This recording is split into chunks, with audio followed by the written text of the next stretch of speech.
यदं सुरूपं तथा वा कलत्रं यशश्चारुचित्र धनं मेरुतुल्यम् मनश्चेन लग्नं गुरोरङ्घ्रिफन्ने ततः किं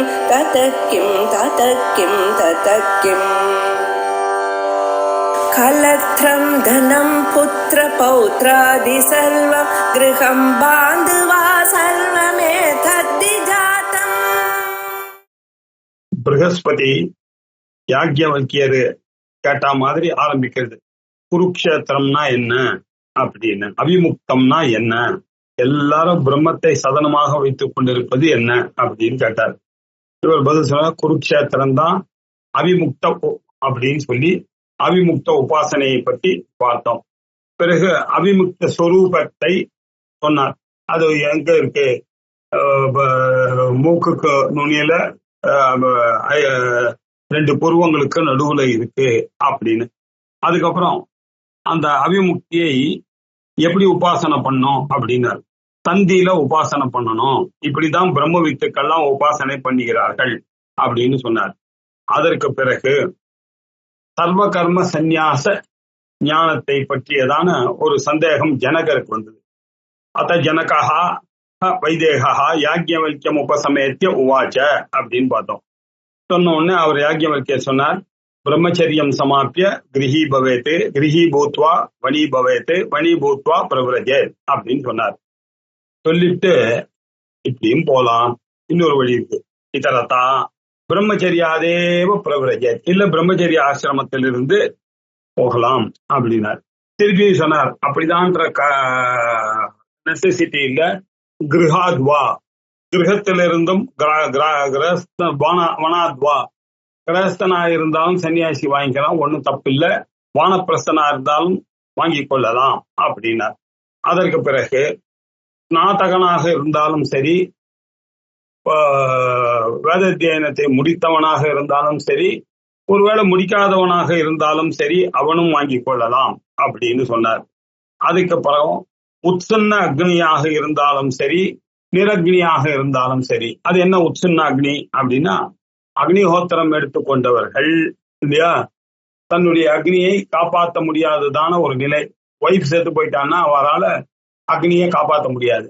அப்படி இருக்கக்கூடியவர்களுக்கு உத்சன்ன அக்னி அப்படின்னு பேரு.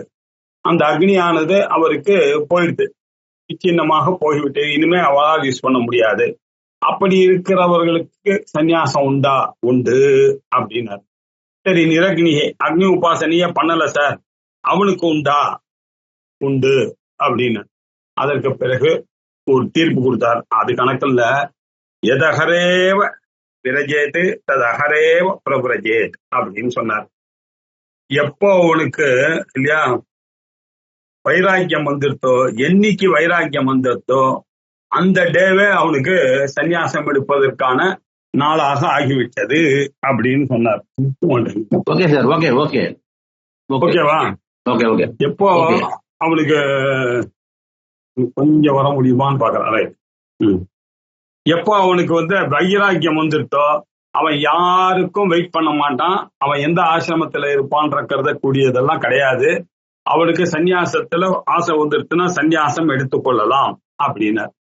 அடுத்து ஆயுதாக்னியா இருந்தா எப்படி எடுத்துக்கொள்ளணும் அப்படின்னு கேட்டார்.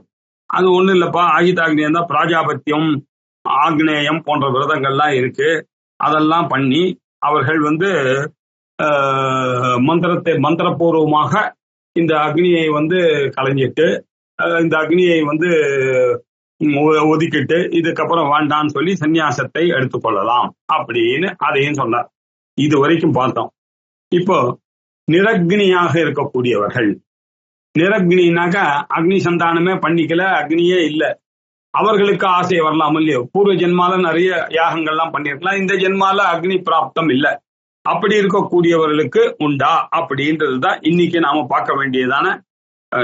அதாவது இது நான் செக்ஷன் 4ல 3ஆவதாக கடைசியாக இருக்கக்கூடிய மந்திரம். கிராமாத் அக்னிம் ஆஹ்ருத்ய பூர்வவத் அக்னிம் ஆக்ராபயேத் அப்படின்னாரு. கிராமாத்து அக்னிம் ஆஹ்ருத்ய, கிராமத்திலிருந்து இந்த உத்தமமான இந்த அக்னியை ஆகிருத்திய எடுத்துக்கொண்டு வந்து அதை முன்ன எப்படி அக்னி சந்தானம் பண்ணோமோ அதே மாதிரி அக்னி சந்தானம் பண்ணி அதை பண்ணலாம் அப்படின்னு சொன்னார். இது எப்படி பண்ண முடியும்? இவன் தான் ஆயுதாக்னி இல்லையே, இப்போ சன்னியாசம் வாங்கறதுக்கு முன்னாடி இவன் அக்னியை எடுத்துன்னு வரணுமே, எப்படி எடுத்துன்னு வருது அப்படின்னா கிராமத்துல இருந்து எடுத்துன்னு வானாரு. கிராமத்துல இருந்து எடுத்துன்னு வர அக்னினாக்க சரியா புரியலைன்னா அதுக்கு என்ன அர்த்தம் அப்படின்னாக்க, கிராமத்துல இருக்கக்கூடிய ஒரு வேதம் படித்ததான ஸ்ரோத்ரியனுடைய வீட்டில இருந்து அவர் அக்னிஹோத்திரம் பண்ணி கொண்டு இருக்கக்கூடியவரா இருக்காரு இல்லையா, அவர் வீட்டில இருந்து அந்த அக்னியை எடுத்து கொண்டு வந்து அதுல அவங்க சம்ஸ்காரங்கள்லாம் பண்ணி அதுல அவன் பண்ண வேண்டிய ஹோமங்கள்லாம் பண்ணி விரஜா ஹோமம், புருஷ சூக்த ஹோமம் போன்ற விஷயங்கள்லாம் அதுல பண்ணி அதற்கு பிறகு சந்நியாசம் எடுத்துக்கொள்கிறான். இதுதான் இப்போ பிராக்டிஸ்ல இருக்கு. எல்லாரும் இப்படிதான் பண்றாங்க இல்லையா. இப்போ அது கிராமத்துல சோத்தியம் வீட்டுல இருந்துலாம் எடுத்துன்னு வருது இல்ல, அக்னியை மூட்டி வாத்தியார் இருக்கார், அவர் அக்னி பண்றதுனால அது ஸ்ரோத்ரிய அக்னின்னு வச்சுக்கலாம் அப்படின்னு இப்போ அப்படிதான் நடந்துட்டு இருக்கு. இப்படி இதுக்கு பேரு கிராமாத் அக்னி ஆகிருத்தியான்றதுக்கு வியாக்கியானம் பண்றாரு உபனிஷத் பிரம்மேந்திரா. கிராமத்துல இருந்து வரணும்னா கிராமத்துல இருந்து ஏதோ ஒரு அக்னின்னு அர்த்தம் இல்ல, ஒரு வைதிக கிட்ட இருந்து வாங்கிட்டு வந்து அந்த அக்னியில இந்த சம்ஸ்காரங்கள்லாம் பண்ண வேண்டும். எதியார்த்துக்கு முன்னாடி பண்ண வேண்டிய சம்ஸ்காரங்கள்லாம் அந்த அக்னியில பண்ணித்தான் ஆகணும். நிரக்னியாக இருந்தாலும் அவனுக்கு விதிக்கப்பட்ட சந்நியாசம் விதி இதுதான் அப்படின்னு சொன்னார். யதக்னிம் நவிந்தேத் அப்சு ஜுஹியாத். சார், அவருக்கு வைராக்கியம் அத்தியந்தமா வந்துருச்சு. அவர் ஏதோ ஒரு ஊர்ல இருக்கார், அந்த ஊர்ல வைதிகாலாம் கிடையாது, அக்னி எல்லாம் எடுத்துன்னு வர முடியாது, இந்த இப்ப என்ன பண்றது அப்படின்னாரு. ஒன்னும் கவலைப்படாதீங்க, அப்சு ஜுஹியாத். அவர்கள்லாம் இல்லையா அந்த இருக்கோம்னா வாட்டர்ல பண்ணலாமே. ஏன் எப்படி சார் சொல்றாங்க? போவை சர்வா தேவதாக அப்படின்னு சொல்றது இல்லையா. தண்ணி தானே எல்லா தேவதையும். விராடாப ஸ்வராடாபஸ்தந்தாகுஷ்யாபோ ஜோதிகுஷ்யாபோ யுகுஷ்யாப சத்தியமாப சர்வா தேவதா ஆபவோம் அப்படின்னு வேதங்கள் என்ன சொல்றதுன்னா தண்ணியில எல்லா தேவதைகளும் இருக்கா அப்படின்னு சொல்லியிருக்கேன். ஆகையினால அவன் என்ன பண்ணலாம், அந்த தண்ணியிலேயே அவன் தர்ப்பணமாக இந்த எப்படி அக்னியில சம்ஸ்காரம் சுவாகான்னு ஊத்துறானோ அதே மாதிரி தர்ப்பயாமின்னு அவர் ஜலத்திலேயும் பண்ணலாம். சர்வாபியா தேவதாபியா ஜுஹோமி ஸ்வாஹா இது உத்வா. என்ன பண்ணணும், கொஞ்சம் மாத்திக்கணும். எல்லா தேவதைகளுக்கும் இந்த ஹபிஷாக இதை நான் ஹோமம் பண்ணுகிறேன் ஸ்வாஹா அப்படின்னு அந்த ஜலத்தையே சுவாகாக்காரமாக விட்டானே ஆனால் உத்வாத் திருத்திய பிராஷ்னியாத் சாஜ்யம் அபிராமயம். அதை என்ன பண்ணணும், இது முடிஞ்ச பிறகு சுவாகான்னு சொல்லி ஒரு போர்ஷனை எடுத்து அதை அவன் நெய்யோட சேர்ந்து சாப்பிடணும் அப்படின்னு. ஹவிர் அனாமயம். அனாமயம் அப்படின்னா இதுதான் ஹெல்த்தி பிராக்டிஸ். அனாமயம்னா, ஆமயம்னா வியாதி, வியாதியற்றதான நிலைக்கு செல்லக்கூடியதான ஒரு மார்க்கம்னு சொல்லியிருக்கு. நெய் நம்ம மசானத்துக்கெல்லாம் போயிட்டு வந்தான்னாக்க வீட்டுக்கு வந்த உடனே கொஞ்சம் எடுத்து அக்னியை சாப்பிடணும். இது நெய்யை எடுத்து சாப்பிட்றதுன்னு வழக்கம். அந்த நெய்யுக்கு பவித்திரம் பண்ணக்கூடியதான சாமர்த்தியம் இருக்கு. அப்படி அந்த தண்ணியில ஹோமம் பண்ணிட்டு அந்த ஜலத்தை ஆஜ்யத்தோட சேர்த்து சாப்பிட்டா அது ஹவிசாக ஆகிறது, ஹெல்த்தியாக ஆகிறது. அது ஆன பிறகு மோக்ஷ மந்திரத்ரயேவம் விந்தேத் அப்படின்னு சொல்றாரு. அது என்ன மோக்ஷத்ரயம் அப்படின்னாக்க பிரணவ மந்திரம், அகார உகார மகாரம் என்று சொல்லக்கூடிய பிரணவ மந்திரம். அந்த பிரணவ மந்திரமானது எப்படி இருக்கு அப்படின்னாக்க ரிக்வேதம், யஜுர்வேதம், சாமவேதத்தினுடைய கூட்டாக காயத்ரி எப்படி இருக்கோ அதே மாதிரி தான் இந்த ஓங்கார மந்திரமும் இருக்கு. அந்த மந்திரத்தை விந்தே எடுத்துக்கொள்ள வேண்டும். ஓங்கார உபாசனை எடுத்துக்கொண்டு சந்நியாசம் வாங்கிக் கொள்ளலாம். யாரு நிரக்னியாக இருக்கக்கூடியவர்கள். தத் பிரம்ம தது உபாசித்தவ்யம் அப்படின்னு சொல்லிட்டார். தஹ்ரம் விபாபம் பரமேஸ்வபூதம் யத் புண்டரீகம் புரமத்ய சக்திஸ்தம் தத்ராதி தஹ்ரம் ககனம் விஷோகஸ்தஸ்மின் ததந்தஸ்தத்துபாசித்தவ்யம் அப்படின்னு சொல்லியிருக்கு இல்லையா. அந்த ஓங்காரத்தை பிரம்மமாக கருதி அதை உபாசிக்க வேண்டும். ஓங்காரத்தை பிரம்மமாக உபாசிக்க வேண்டும். ஏவம் ஏவையே தத் பகவன் நிதி ஹைவாக்கியமல்கியா. அப்போ உடனே ஜனகருக்கு ரொம்ப சந்தோஷமாயிடுச்சு. கேட்ட கேள்விக்கெல்லாம் பதில் சொல்லிட்டார். உடனே ஏவம் ஏவ ஏதத் பகவன், ஆஹா இப்படித்தான் அழகா சொன்னீர் நீர் அப்படின்னு சொல்லிட்டு நமஸ்காரம் பண்ணார். யாக்கியவல்கியரை பார்த்து அப்படின்னு சொன்னார். ரைட்டா? அத்தோட செக்ஷன் 4 முடிஞ்சது. இப்போ செக்ஷன் 5. பிராமணஸ்ய சந்நியாசே அதிகாரா. பிராமணர்களுக்கு தான் சந்நியாசத்தில் அதிகாரம் என்று சொல்லப்படுகிறது அப்படின்னு மீமாம்சால ஒரு நியாயம் இருக்கு. பிராமண பரிவிராஜக நியாயம் அப்படின்னு பேரு. அது என்ன சார் பிராமண பரிவிராஜக நியாயம் அப்படின்னாக்க, நீங்க பரிவிராஜகன்னு சொன்னாலே போதுமே, அது பிராமணன் சொல்லணுமா? சொல்ல வேண்டிய அவசியமே இல்லையா? வேற யாரு பாரிவிராஜ்யத்துக்கு அதிகாரி? பிராமணன் தானே எடுத்துக்கொள்ள போறான். ஆனால் நீங்க சொல்ல வேண்டிய அவசியமே இல்லை. பிராமண சன்னியாசிகள்லாம் வாங்க இங்க உட்காருங்க அப்படின்னு நீங்க கூப்பிடுறது எப்படி இருக்கு? ரொம்ப பரமஹம்ச சன்னியாசியா பாரிவிராஜக சன்னியாசி 4 பேர் வந்திருக்காரு. அவளை போய் பிராமண சன்னியாசின்னு கூப்பிட வேண்டிய அவசியம் என்ன? எல்லாமே பிராமணால் தானே அப்படின்னு ஒரு நியாயம் சொல்லியிருக்கு இல்லையா?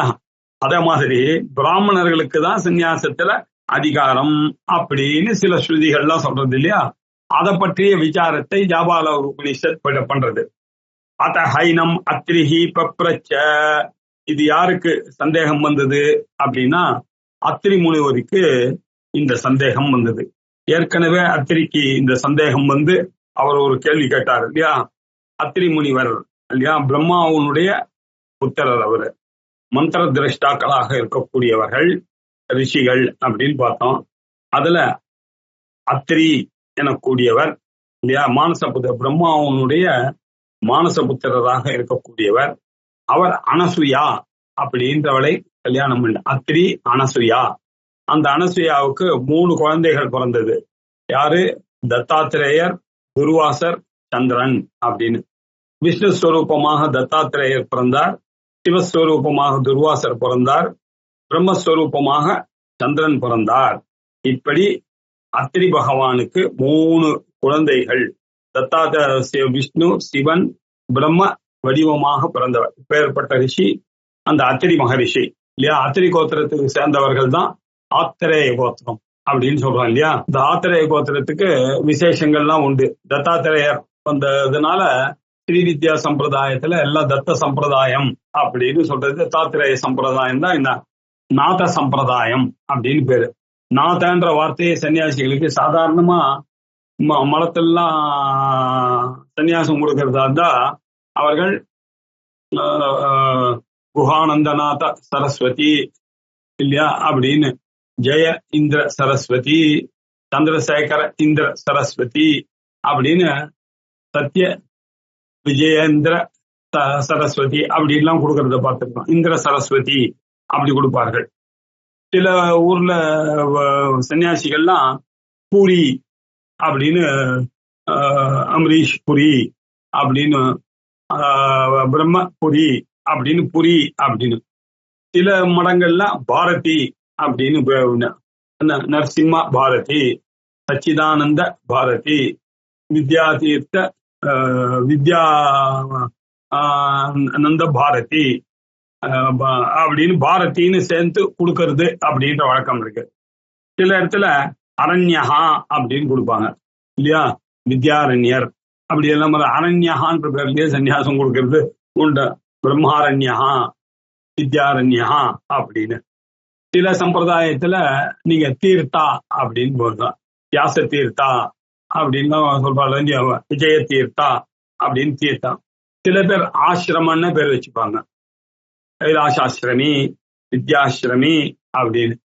சில சம்பிரதாயத்துல கிரி அப்படின்னு பேர் வச்சா, ஞானானந்தகிரி, அமலானந்தகிரி அப்படின்னு நம்ம பார்த்துக்கோம் திருக்கோவிலூர்ல. இப்படி கிரி அப்படின்ற சம்பிரதாயம் அங்க நார்த் ஜோஷியர் மட்டில இருந்து வந்திருக்கு. அப்புறம் சாகர அப்படின்னு பேர் வச்சு சில பேருக்கு ஆனந்த சாகரஹா அப்படின்னு வச்ச, பிரம்மானந்த சாகரஹா அப்படி, ஆத்மானந்த சாகரஹா அப்படின்லாம் சொல்லி இப்படி தசநாமி சந்நியாசி அப்படின்னு பேரு. இது இல்லாம ஒண்ணு இருக்கு. அது தத்தாத்திரேயர் பரம்பரையில வந்ததான நாத சந்தாதி யோகி ஆதித்யநாத் அப்படின்னு இருக்கு. நாத், சிதானந்தநாதர், குஹானந்தநாதர், அமிர்தானந்தநாதர் அப்படின்னு சொல்லக்கூடிய அந்த நாத சம்பிரதாயத்தில் வரக்கூடியதெல்லாம் இந்த தத்தாத்திரேயர் அந்த ஆத்திரேய சம்பந்தத்துல அத்திரி சம்பந்தத்துல வந்ததான இந்த சம்பிரதாயம் தான் இந்த பேரெல்லாம். இப்படி அப்படிப்பட்ட அந்த அத்திரியானவர் யாக்ஞவல்கியரை பார்த்து கேட்டார்.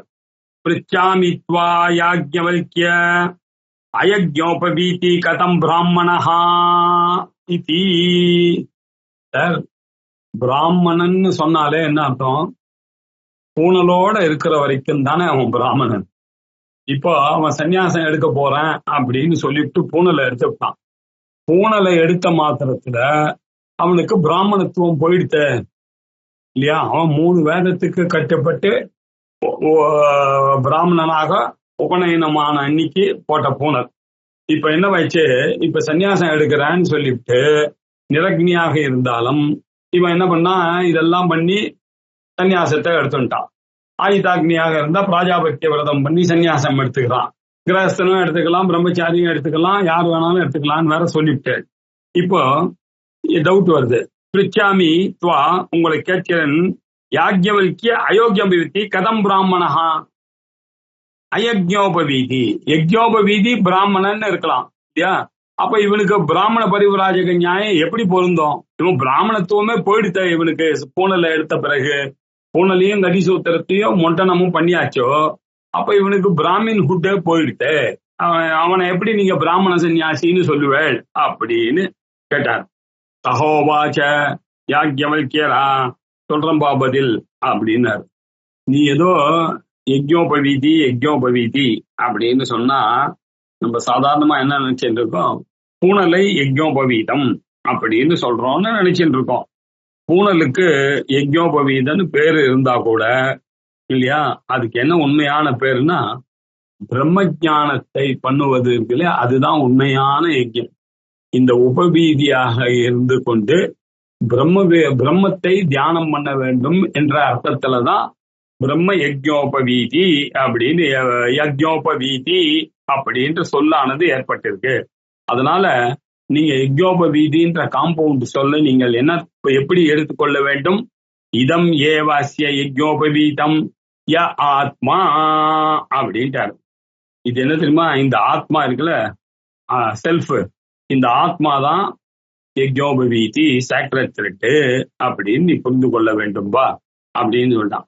அபஹா பிராஷ்ய ஆச்சம்ய, இப்படி அறிந்து கொண்டு அவன் இல்லையா 3 முறை ஆச்சமனம் பண்ணி விட்டானே ஆனால் இல்லையா, அவன் பிராமணத்துவம் தான் அவனுக்கு போகவில்லை, அவன் இன்னும் பிராமணனாகத்தான் இருக்கிறான். அயம் விதிஹி பிரவ்ராஜினாம், இதுதான் பிராமணர்களுக்கு விதிக்கப்பட்டான பிரவ்ராஜ விதி, பரிவ்ராஜக விதி. அங்கங்க இனிமே அவர் சன்னியாசியாக போகக்கூடிய அதிகாரம் அவருக்கு ஏற்பட்டு விடுகிறது. 3 தடவை ஆச்சமனத்தை பண்ணிட்டு இந்த யக்ஞோபவீதத்தையே அவர் பிரம்மமாக கருதி வெளியில ஓங்கார உபாசனை பண்ணுவதற்கு கிளம்பிட்டாரே ஆனால் அவர் பிராமணர் தான் இல்லையா அப்படின்னு சொல்லி முடிச்சார். அப்போ சார் அப்படின்னா நீங்க என்ன சொல்றீங்க? பிராமணன் தான் சன்னியாசத்துக்கு அதிகாரி அப்படின்னு சொல்றீங்களா? பாக்கி பேரெல்லாம் கிடையாதா அதிகாரம்? அப்படி சொல்லல, இருக்கு, உபனிஷத்தே சொல்றது. சந்நியாசே அனதிகிருதானாம் கர்த்தவிய நிரூபணம். இல்லப்பா, இந்த பிராமணத்துவம் இல்லை என்றால் கூட சந்நியாசம் செய்வதற்கு, சந்நியாசம் எடுத்துக்கொள்வதற்கு அதிகாரங்கள் இருக்கிறது. அவர்கள் என்னென்ன செய்ய வேண்டும் என்பதை நிரூபிப்பதாக அடுத்த மந்திரம் 2வது மந்திரம் வருகிறது அப்படின்னா, வீராத்வானேவா அநாசகேவா அபாம் பிரவேசேவா அக்னி பிரவேசேவா மகாபிரஸ்தானேவா. பேட்டில் ஃபீல்ட்ல இருக்கான் சத்திரியன், சண்டை போட்டுட்டே இருக்கான். சண்டையில அவனுக்கு இனிமே பட்டு பழைக்க மாட்டான்னு தெரிஞ்சிடுது. அவனுக்கும் சன்னியாசம் எடுத்துக்கணும்னு ரொம்ப ஆசை. இப்போ இன்வாலிடா போயிட்டான். இப்போ அவனுக்கு ஆபத் சன்னியாசம். இப்படி சாகும்போதாவது ஒரு சன்னியாசியாக நம்ம சேர்ந்தானாக்க மோட்சமானது ஏற்படுமே அப்படின்னு. இப்ப நமக்கெல்லாம் கூட சொல்றாரு இல்லையா, ஆபத் சன்னியாசம் இருக்க பெரியவாள்லாம் என்ன பண்ணுவாங்க, நம்ம அனந்தராம் தீட்சிதர் இருக்காரு இல்லையா, அவருக்கும் அப்படிதான். அவர் ஒரு கடைசி காலத்துல ரொம்ப நோய் வாய்ப்பட்டிருந்தா. அப்ப எல்லா வைதிகாலும் சேர்ந்து அவருக்கு சாகறதுக்கு கொஞ்சம் முன்னாடி ஆபத் சன்னியாசம் எடுத்துட்டாரு. ஆபத் சன்னியாசம் எடுத்து வச்சுட்டாரு.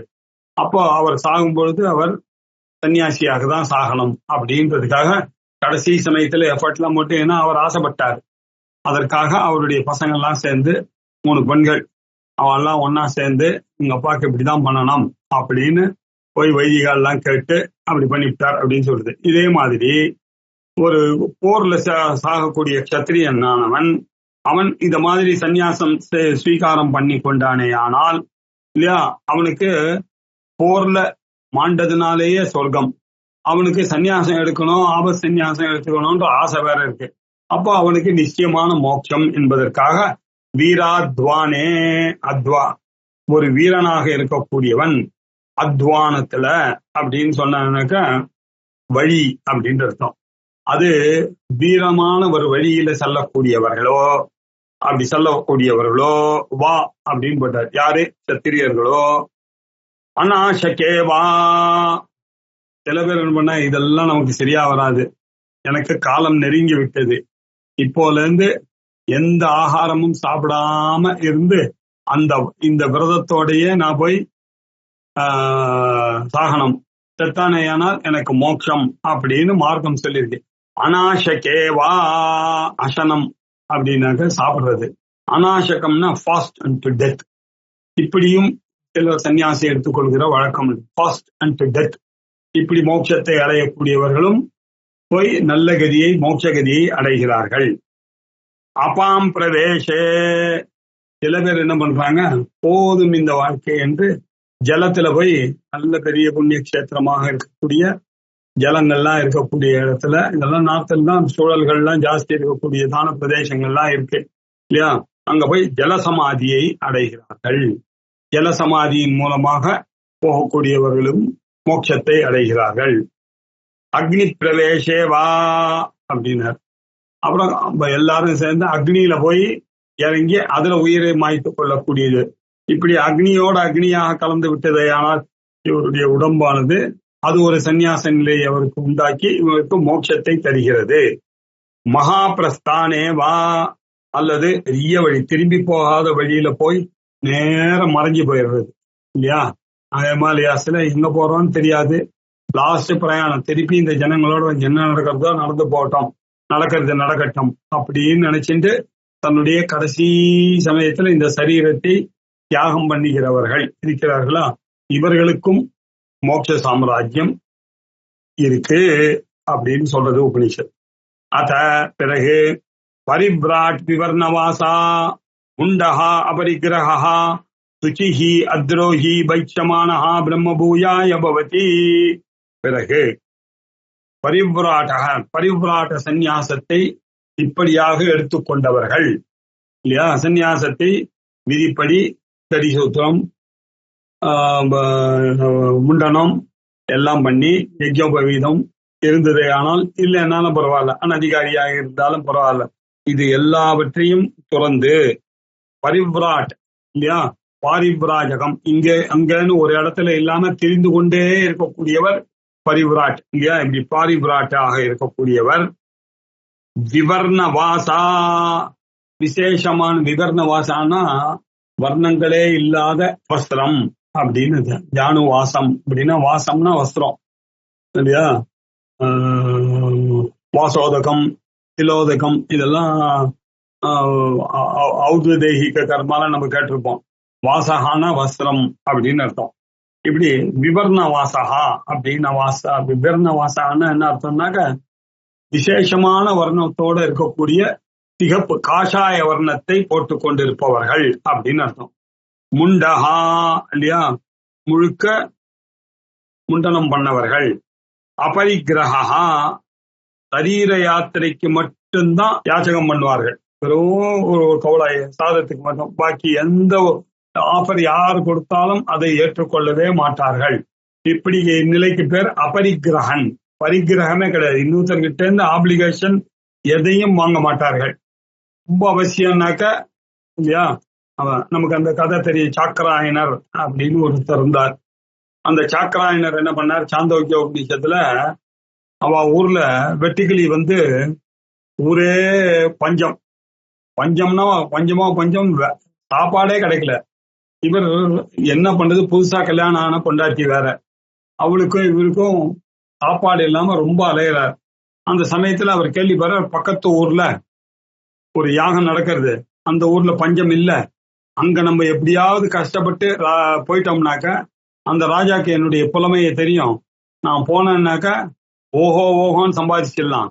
இந்த பஞ்சத்தினால இந்த ஊர்ல இருக்க முடியாத ஒரு நிலைமை வந்துட்டு, இந்த ஊர்ல இருந்து எப்படியாவது ராத்திரி கஷ்டப்பட்டு நடந்து போவோம்னு நடக்கிறாங்க பக்கத்து ஊருக்கு. அந்த நாள்லாம் டிரான்ஸ்போர்டேஷன் கிடையாது இல்லையா, போனா பசி உயிர் போறது, என்ன பண்றதுன்னே தெரியல. பொண்டாட்டி வேற, இல்ல புதுசா கல்யாணம் ஆனவா, அவளும் துடிக்கிறா பசின்னு. என்னமா பண்றதுன்னு காட்டுக்கு வந்துட்டாரு. இங்க உட்காந்துரு, நான் எங்கேயாவது காட்டுல ஏதாவது கிடைக்குமா அப்படின்னு தேடிட்டு வரேன் அப்படின்னு சொல்லி போறார்.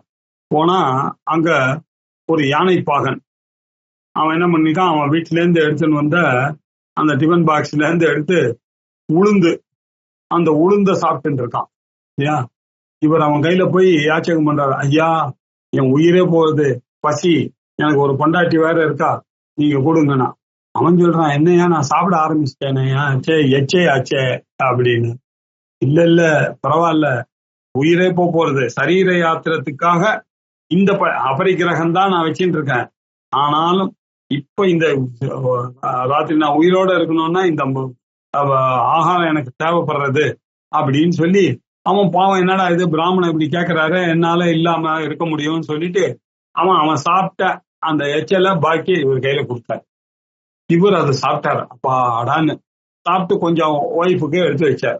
எடுத்து வச்ச உடனே அவன் என்ன பண்ணா, அவன் அந்த நாய் தோல்ல தண்ணி வச்சுட்டு இருப்பான் இல்லையா குடிக்கிறதுக்கு, அதை எடுத்து இவர் கையில இந்தாங்க தண்ணி குடிங்க அப்படின்னு கொடுத்தாங்க. இவர் என்ன சொல்றாரு, வாங்க மாட்டேன்ட்டார் அந்த தண்ணியை. அது நான் உன் கையால தண்ணியை வாங்க மாட்டேன்.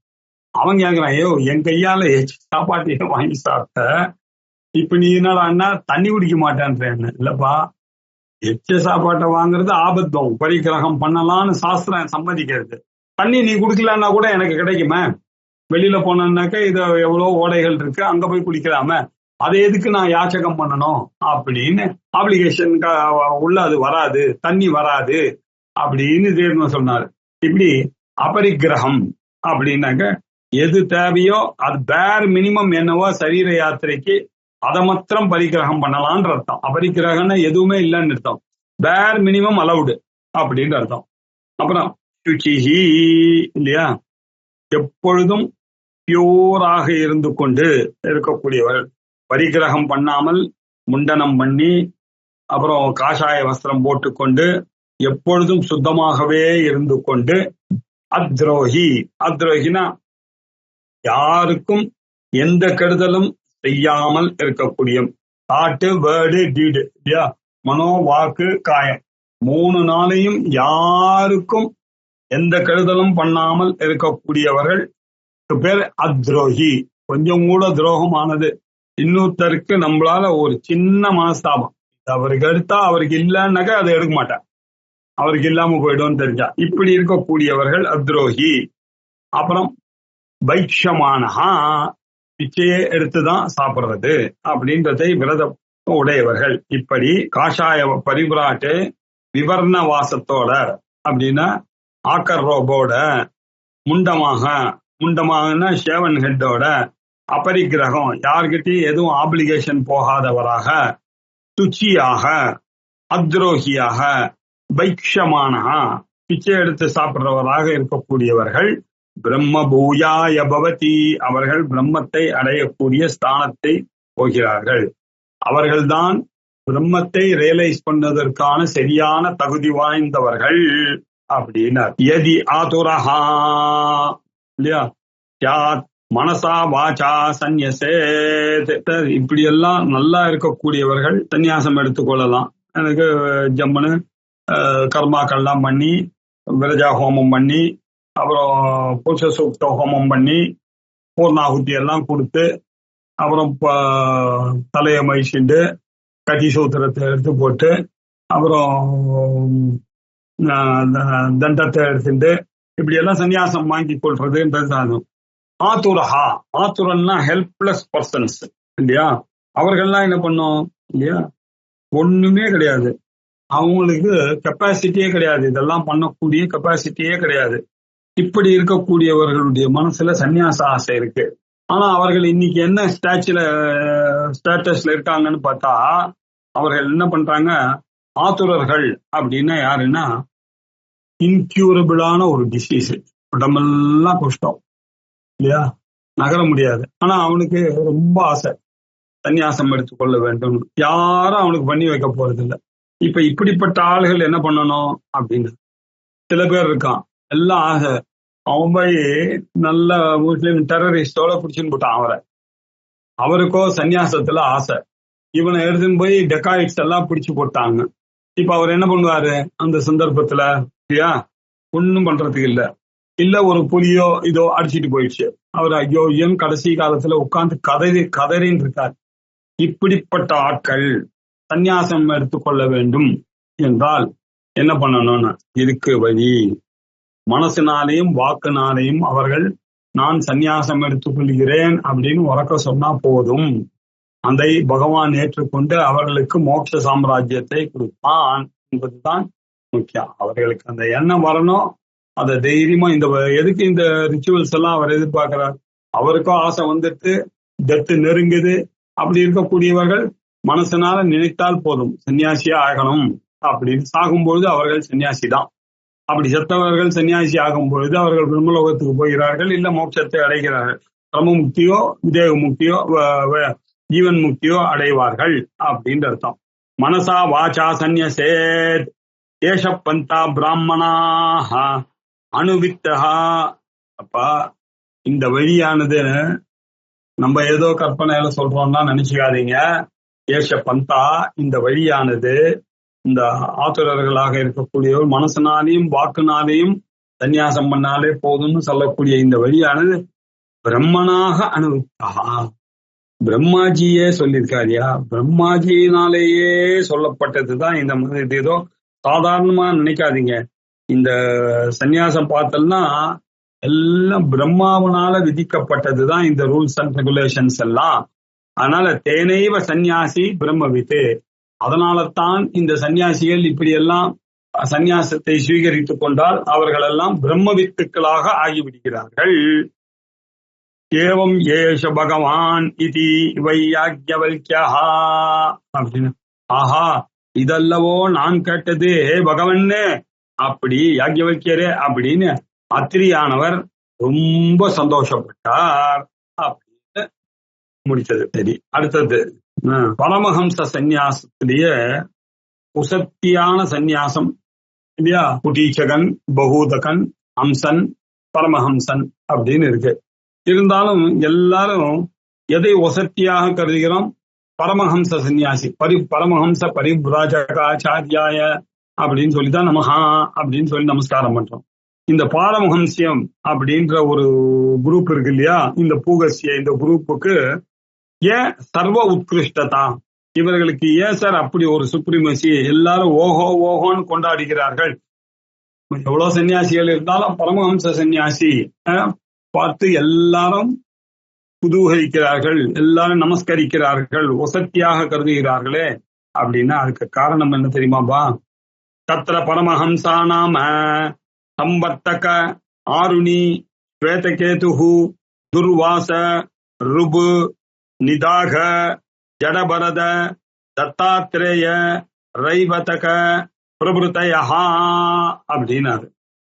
இந்த பாரமஹம்ச சந்நியாசத்தை எடுத்துக்கொண்டவர்கள் யார் தெரியுமா உங்களுக்கு, ஏற்கனவே நம்ம ஒரு தடவை பார்த்திருக்கிறோம் இல்லையா. பரமஹம்சரை பத்தி பார்க்கும் பொழுது அத பரமஹம்சா நாம சம்பர்த்தக ஆருணி ஸ்வேதகேதகா ஜடபரதா தத்தாத்ரேயு சுக வாமதேவ ஹரிதகா அப்படின்னு பார்த்தோம் இல்லையா.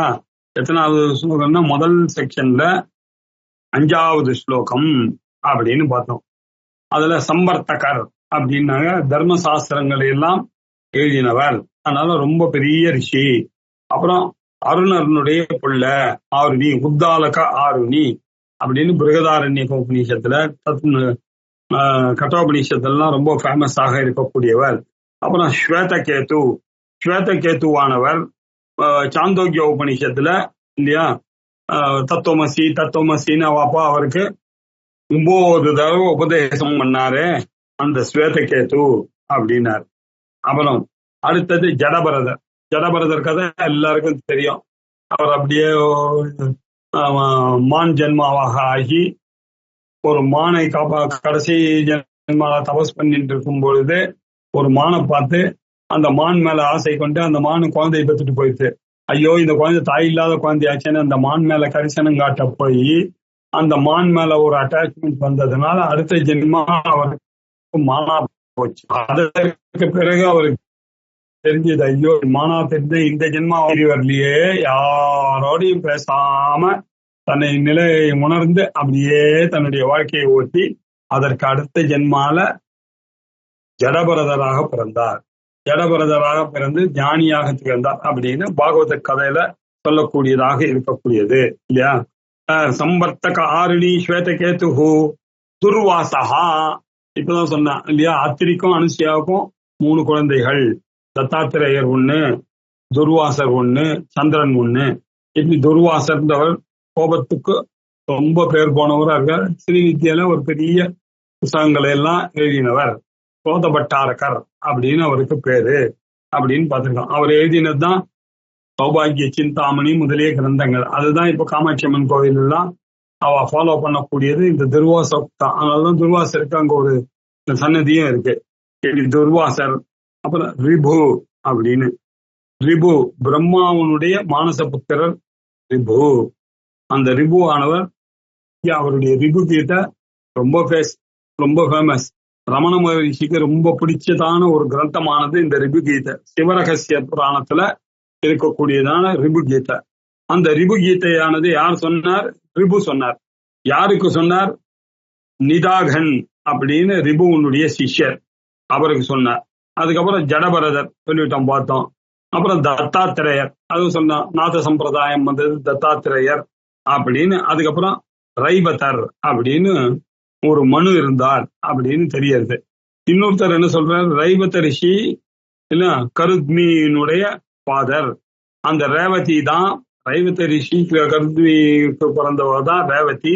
அவதான் பல்ராமரனுடைய ஒய்ஃபாக இருந்தாள் அப்படின்னு புராணங்கள்லாம் கூறுகிறது. இப்படிப்பட்ட பிரபுதயா, இப்படிப்பட்ட மகான்கள் பிரபுக்கள்லாம் இருந்தது. இப்படிப்பட்ட பிரமுகர்கள் அப்படின்னு பிரபுதயா, இவர்கள்லாம் எப்படி இருந்தார்கள் அப்படின்னாக்க பாரமாம்ச சந்நியாசம் வச்சுட்டு கையில சதா சர்வகாலமும் தண்டம், கமண்டலம், முட்டாக்கு இப்படி எல்லாம் போட்டுக்கொள்ளாமலேயே அவ்யக்தலிங்காஹா, எந்த ஒரு ட்ரேட்மார்க்கும் இல்லாததாக இருந்தார்கள். அவுட்வேர்டா எந்த மார்க்கும் இவர்களுக்கு காணப்பட்டதே கிடையாது. இவர்கள்லாம் அப்படிதான் இருந்தார்கள். சம்பர்த்தகரோ, ஆருணியோ, ஸ்வேதகேதுவோ, துர்வாசரோ, ரிபுவோ, நிகாதனோ, ஜடபரதரோ, தத்தாத்திரேயரோ, இவர்கள்லாம் சன்னியாசம்லாம் எடுத்து முட்டாக்கெல்லாம் போட்டு இருந்த மாதிரியா இருந்தார்கள்? இப்படி எல்லாம் இல்லவே இல்லை. அவர்கள்லாம் அவ்யக்த லிங்கம், வியக்தமாக எந்த அடையாளமும் வைத்துக் கொள்ளவில்லை. உள்ளுக்குள்ள பாரமாம்ச சன்னியாசியாக வாழ்ந்தவர்கள். அவ்யக்த லிங்காஹா அவ்யக்த ஆச்சராஹா இல்லையா. அவர்களுடைய கான்டாக்ட் எல்லாம் எப்படி தெரியுமா இருந்தது? எல்லார மாதிரியே இருந்தாங்க இல்லையா. எல்லார மாதிரி இருந்தா அவர்களும் எல்லாரோடையும் பேசிக்கொண்டு இருந்து கொண்டு இருந்தான். ஆனாலும் அவர்கள்லாம் பரமாம்ச வசத்தியான சன்னியாசிகள் தான் தெரியுது நமக்கு சாஸ்திரத்திலிருந்து. அவ்யக்த ஆச்சராஹா. அதுக்கப்புறம் அனுன்மத்தாகா உன்மத்தவத ஆச்சரந்தஹா. அவர்கள்லாம் இல்ல, சில சமயத்துல அவர்கள் பேசுறது இல்லையா ரொம்ப சென்சிபிளாக இருந்தது இல்லையா. ரொம்ப அழகாக பேசினார்கள். பெரிய பெரிய டீச்சிங்லாம் கொடுத்தார்கள். சில சமயத்துல அவங்களுடைய பிஹேவியர் எப்படி இருந்தது? உன்மத்தவத்து, பாலர்கள் மாதிரியும் உன்மத்தர்கள் மாதிரி. யோகரத்தோவா சங்கரத்தோவா இல்லையா. பாலோ உன்மத்த ஏவ அப்படின்னு ஆச்சாரியார் சொன்னா, பாலர்கள் போலையும் பைத்தியம் பிடித்தவர்கள் போலவும் சில சமயத்துல அவர்கள் காட்சி கொடுப்பார்கள். ஆனா சில சமயத்துல பெரிய பெரிய விஷயங்கள் எல்லாம் பேசிக்கொண்டேன். இப்படி நம்ம சேஷாதிரி சுவாமிகள் எல்லாம் பார்த்திருக்கோம். நம்ம இல்லையா? எப்பொழுது இப்படித்தான் அவர்கள்லாம் இருந்திருக்கிறார்கள். இப்படிப்பட்டவர்கள்லாம் அடையாளமே எதுவும் இல்லை. பரமஹம்சர் அப்படின்னு சொல்லக்கூடிய அடையாளங்கள் இல்லாத போதிலும் பாரஹம்ச சன்னியாசிகளாகத்தான் இவர்கள் இருந்தார்கள். தத்ர பரமஹம்சானாம சம்பர்த்தக ஆருணி 2, ஸ்வேதகேது 3, துர்வாசர் 4, விபு 5, நிதாகம் 6, ஜடபரதர் 7, தத்தாத்திரேயன் 8, ரைவதர் 9. இப்படிப்பட்ட பிரபுதையா அவ்யக்தலிங்காக அவ்யக்த ஆச்சராக, இவர்கள்லாம் எந்த ஒரு வியக்தமான லிங்கங்களும் இல்லாதவர்களால, அடையாளங்களும் இல்லாதவர்களாக காணப்பட்டவர்கள். இவருடைய ஆச்சாரத்துல தனிமே அப்படி தெரியல. அப்படி காத்தால எழுந்து அப்படி அந்த தண்டத்தை வச்சுட்டு அப்படி உட்கார்ந்து இப்படி உட்கார்ந்து பூஜை பண்ணி அதை மடிச்சு அப்படி எல்லாம் செய்யவே இல்லை அவர்கள். நம்ம எல்லாம் எப்படி இருக்கோமோ அப்படியே இருந்தார்கள். அனுன்மத்தா, எந்த ஒரு சமயத்திலையும் இன்சேன் பீப்புள் மாதிரி அவர்கள் பிஹேவ் பண்ணதே கிடையாது. ஆனால் சில சமயத்துல உன்மத்தவது ஆச்சரந்தா, சில சமயத்துல அப்படியும் சில பேர் இவர்களில் இருந்து கொண்டு இருந்திருக்கார்கள் அப்படின்னு சொன்னாரு. இப்படி பாரமஹம்சிய பூகசிய சர்வோத்கிருஷ்ட, அப்படிப்பட்ட மகரிஷிகளுடைய கிரேட்னஸ் இதன் மூலமா, இவர்கள் மூலமாக சர்வர்த்தகர், ஆருணி, ஸ்வேதகேது, துர்வாசர் மூலமாக நாம் அறிகிறோம் அப்படின்னார். அடுத்தது சாம்பர பரமஹம்ச லட்சணம்.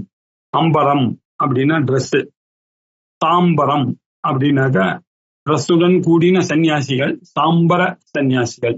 ட்ரெஸ் இல்லாத சன்னியாசிகள் அப்படின்னா திக்கு தான் அம்பரம் அப்படின்னு அர்த்தம் இல்லையா?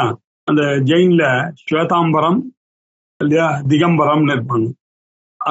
ட்ரெஸ்ஸே இல்லாம இருக்கக்கூடிய ஜெயின்ஸுக்கு பேர் திகம்பராள்னு பேரு. வெள்ளை ட்ரெஸ் போட்டு வாயெல்லாம் மூட்டிட்டு அப்படி ஃபுல்லா போட்டுன்னு போவாங்களே, அவர்கள்லாம் ஸ்வேதாம்பரம். அப்படி 2 கம்பம் இருக்கு. அம்பரம்னா ட்ரெஸ் இல்லையா, சாம்பரம் ட்ரெஸ் போட்டு கொண்டு இருக்கக்கூடிய பரமஹம்ச சன்னியாசிகள் எப்படி இருப்பாங்க, திகம்பர சன்னியாசிகள் எப்படி இருப்பார்கள் அப்படின்னு அடுத்த தடவை சொல்லி இந்த உபனிஷதானம் முடியறது. இதை அடுத்த திங்கட்கிழமை பார்ப்போம். ஓம் பூர்ணமத பூர்ணமிதம் பூர்ணாத் நமுதச்யதே பூர்ணஸ்ய பூர்ணமாதாய பூர்ணமேவாவசிஷ்யதே. ஓம் சாந்தி சாந்தி சாந்தி. ஹரி ஓம்.